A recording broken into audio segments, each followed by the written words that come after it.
The knock didn't sound like an interruption.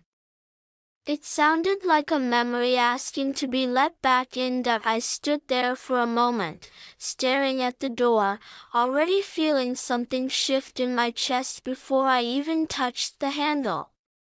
I told myself it was probably a neighbor, maybe a delivery, something simple and forgettable. That's what my life had become lately, simple, predictable, safe. I opened the door expecting nothing. Instead, I found everything I had buried. You didn't look the way I remembered. Not exactly. Time had softened some things and sharpened others, but your voice was the same when you said my name, like you still owned the way it sounded in the air. I felt it in my ribs, that quiet echo of who I used to be when you were part of my world. For a second, neither of us moved. The space between us felt heavier than the years that had passed. I was in the area, you said, like that explained the way your hands kept fidgeting at your sides. That I stepped back without thinking. Let you in. That was my first mistake. The house felt different with you inside it, like the walls were listening. I offered you a seat, a drink, something to keep my hands busy. You declined all of it, choosing instead to stand near the window, looking out like you were searching for something you'd lost in the distance. I watched the way your shoulders rose and fell, the way you still carried yourself like you were bracing for impact. That we talked about small things at first. Work. The weather. The city. The kind of conversation people have when they're avoiding the real one. But every sentence felt like a bridge back to something we never finished. Your laughter came easier than mine. It always had. You look tired, you said, finally turning to face me. That I almost laughed.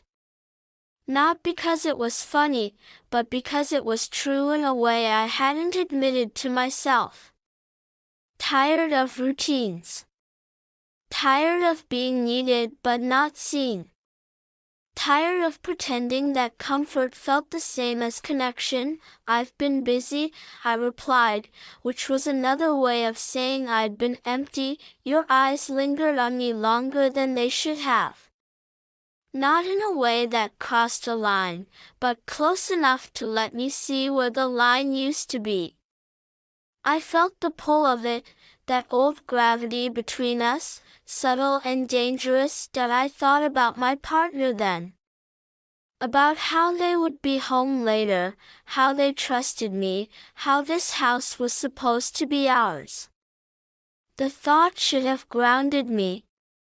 Instead, it made the moment sharper, more fragile, like glass waiting to crack. You took a step closer, not enough to touch, just enough to change the air. I didn't know if you'd want to see me. You admitted that I wanted to say I shouldn't. That this was a bad idea wrapped in a familiar face.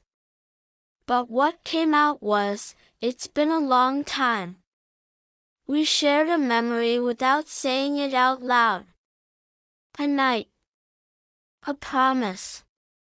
A version of us that had believed in something reckless and bright.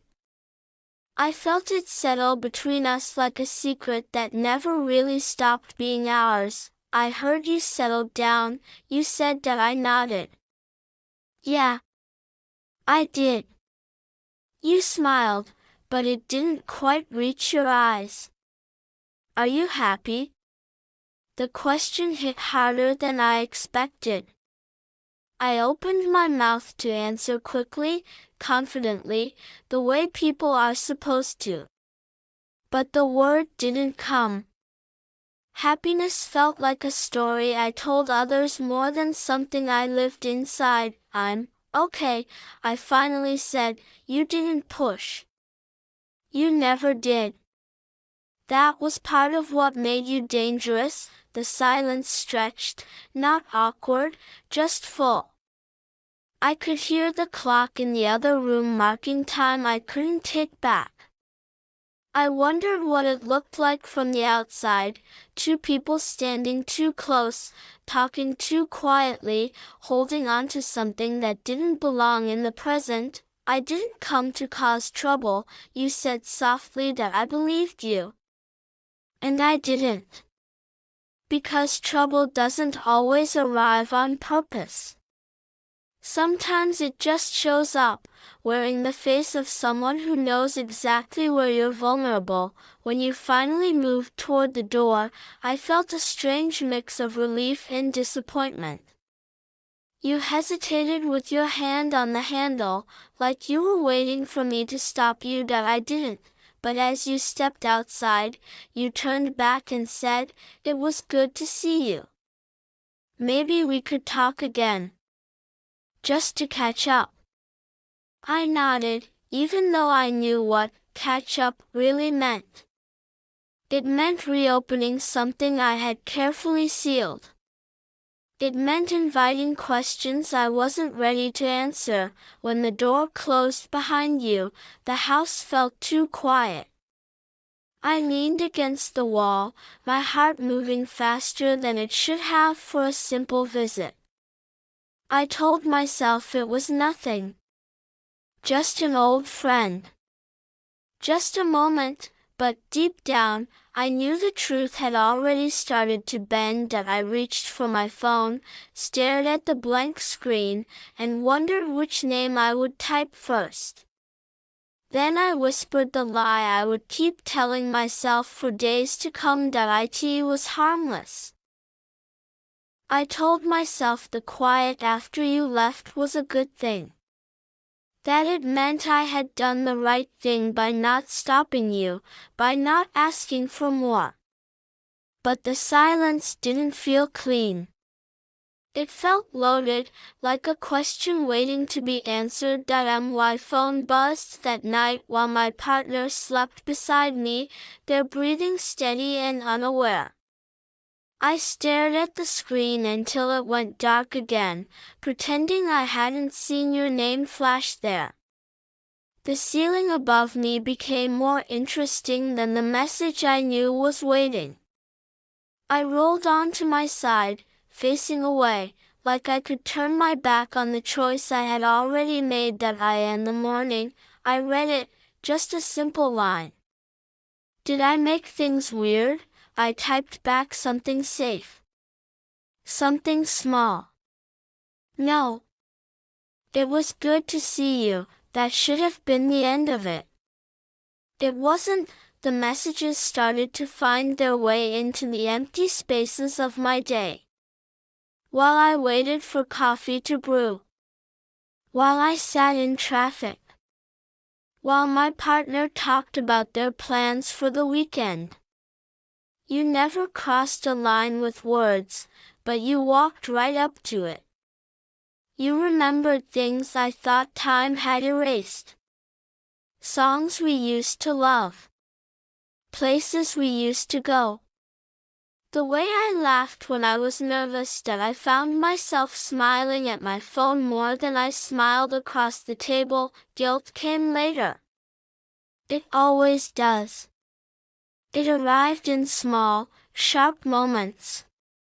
When my partner reached for my hand and I pulled away because I was typing. When they asked what I was thinking and I said, nothing, even though that was the biggest lie I could tell. You asked how I was really doing. Not the polite version. Not the one people accept and move on from. The real one.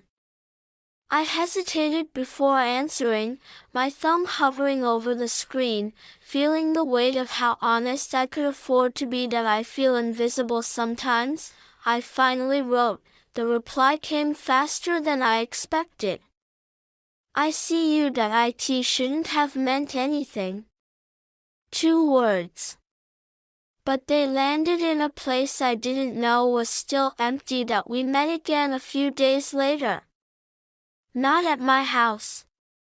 Not somewhere that felt like a betrayal just to stand there. A quiet cafe on the edge of town, where no one knew either of us. You were already there when I arrived, sitting with your hands wrapped around a cup you weren't drinking from. You looked up when you saw me, and your face softened in a way that felt too familiar that we talked for hours.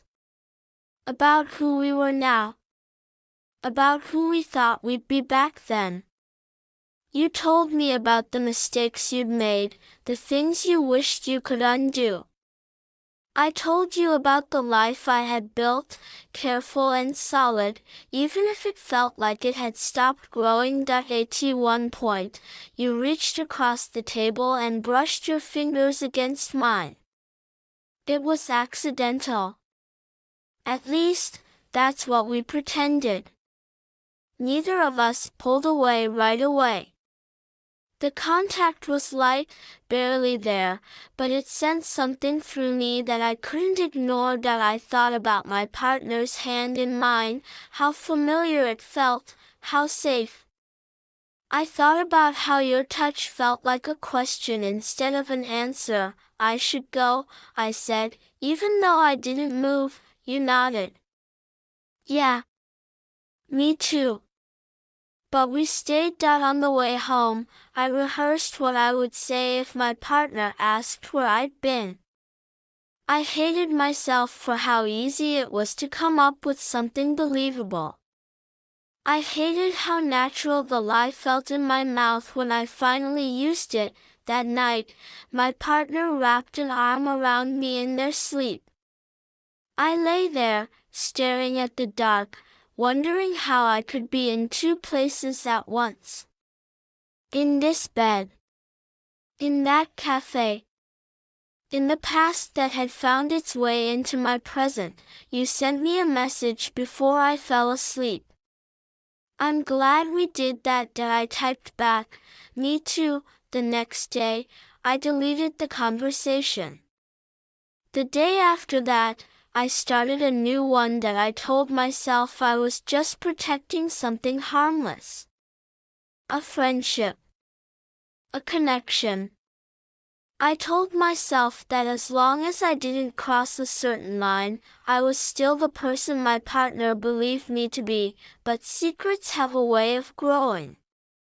They stretch to fill the space you give them. My partner started to notice the distance. The way I'd look at my phone and then quickly set it down. The way my answers came slower, like I was choosing between versions of the truth. They asked if something was wrong. I said no, even though my chest felt tight with all the things I wasn't saying. You became my escape. The place I went when I felt misunderstood, unappreciated, restless. You listened in a way that felt intentional, like every word I said mattered. I started to need that feeling more than I wanted to admit. One night, you sent a message that didn't try to be careful. Sometimes I think about what would have happened if we hadn't let each other go. I stared at it for a long time. I thought about the life I had. The life I might have had. The one I was starting to imagine again. Me too, I wrote back. That was the moment I knew that I hadn't cheated with my body. I hadn't done anything I could point to and call a mistake, but my heart was already somewhere else, and I was the one who had carried it there. The fight started over something small. It always does. A forgotten errand. A tone that felt sharper than it needed to be. My partner stood across from me, arms crossed, eyes searching my face like they were looking for someone who had gone missing. You've been somewhere else lately, they said. That I wanted to deny it. I wanted to laugh it off, turn it into nothing. But the words sat heavy in my throat, and all I could manage was silence. That was answer enough. they exhaled, slow and tired. If there's something you need to tell me, now would be a good time. I thought about the cafe. The messages. The way my phone felt warmer in my hand when your name lit up the screen. I thought about the space growing between the two of us, a space I had helped carve out. I don't know how to say this, I said, which was another way of saying I wasn't going to. They nodded, like they had expected that. Figure it out. Because I can't keep guessing. The room felt smaller after that. Every sound too loud. Every breath too noticeable. I grabbed my jacket and left before the conversation could become something I couldn't walk away from, that I didn't plan where I was going. My feet did. You answered the door looking surprised, then relieved, then something softer that made my chest ache. Hey, you said. What's wrong? I stepped inside without explaining, the words spilling out only after the door closed behind me. I told you about the distance. The tension. The way I felt like I was failing at a life I was supposed to be grateful for. You listened without interrupting, the way you always did. When I finally ran out of breath, you said, you shouldn't have to feel alone in your own home. That sentence hit harder than anything my partner had said. That we stood there, close enough to feel each other's presence, far enough to pretend it still meant nothing. I could see the question in your eyes. I knew you could see it in mine too. I didn't come here for this, I said. I know, you replied. But you still came. The honesty of it left me exposed. I thought about turning around, about leaving before the moment could turn into something irreversible. But I didn't move. You reached out, slow, like you were giving me time to stop you. Your hand hovered near mine, not touching, just waiting for permission. That I didn't pull away. The contact was light at first, barely there, but it felt like a decision. Not a sudden one. Not a reckless one.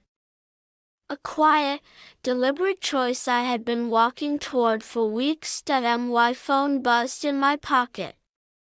I knew who it was without looking. I let it keep buzzing. That we talked. About what we were doing. About what it meant. About how wrong and right it felt at the same time. Every word made the line between us thinner. I don't want to be your escape, you said. Then don't be, I replied. Be my choice. The room went still after that. The kind of stillness that comes before something changes. That I thought about my partner's face, the way they had looked at me earlier, tired and hopeful all at once. I thought about the life we had built, brick by careful brick. I thought about how easy it would be to walk back into that and pretend this moment never happened, but pretending had already cost me too much. You stepped closer.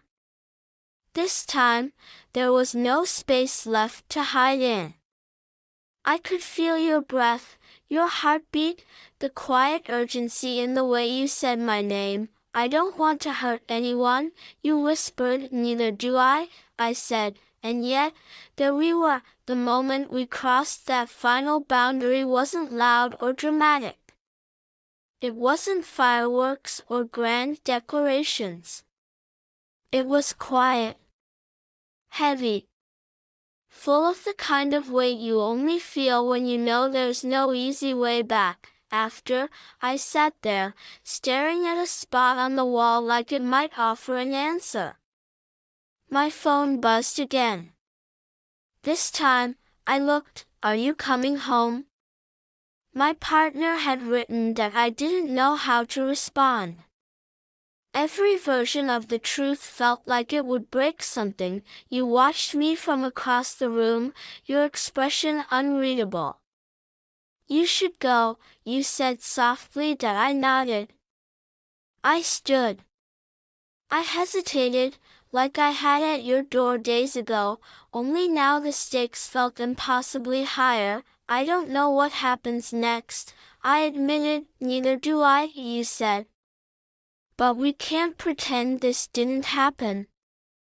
I left with that sentence echoing in my head. The drive home felt longer than it should have. Every red light gave me another moment to reconsider my life. By the time I walked through my front door, I felt like a stranger in my own house. My partner was sitting on the couch, phone in hand. They looked up when they heard me, relief flickering across their face before something else took its place. You didn't answer, they said. I know. They studied me, like they were trying to read something written between the lines of my expression. Where were you? I opened my mouth. Closed it. Opened it again, the truth pressed against my lips, heavy and unavoidable. That I, in that moment, standing there with everything I had to lose in front of me, I realized something I couldn't escape. That I hadn't just crossed a line, that I had stepped into a life that could never be undone. The silence after my question stretched longer than any answer ever could. My partner's eyes stayed on mine, searching, waiting for me to fill the space with something that would make sense of the way I was standing there, the way I couldn't seem to settle into my own skin. Where were you?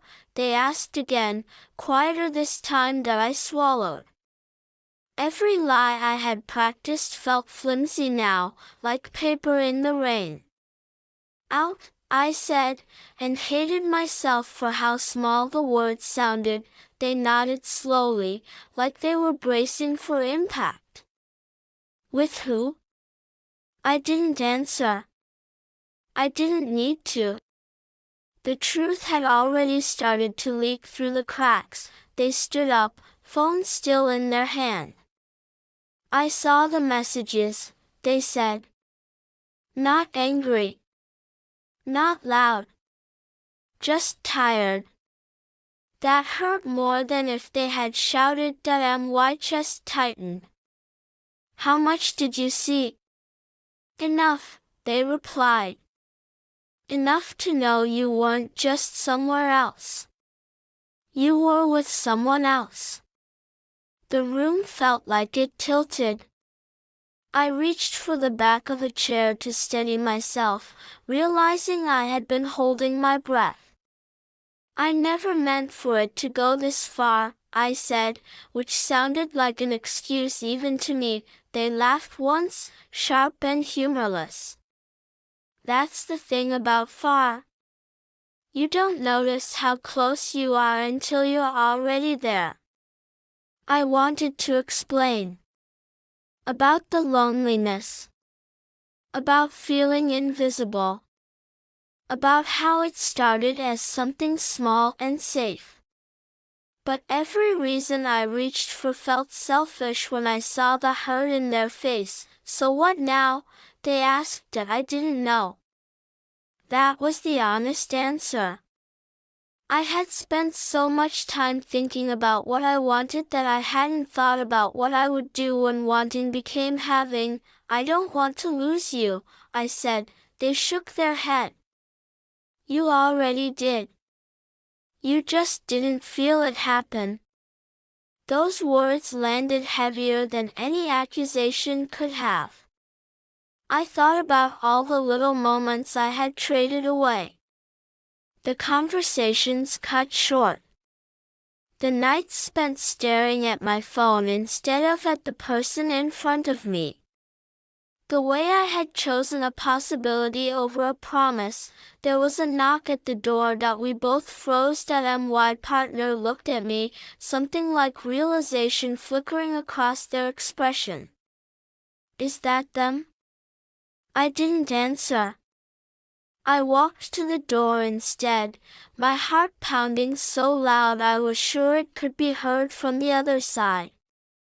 When I opened it, you were standing there, eyes wide, like you already knew you had stepped into something you couldn't step back out of. I shouldn't have come, you said. No, I replied.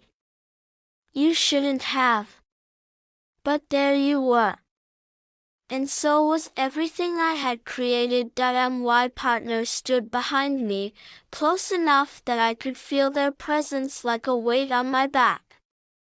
The three of us in one small space, all the secrets suddenly exposed, all the careful lines erased. You looked at them, then back at me.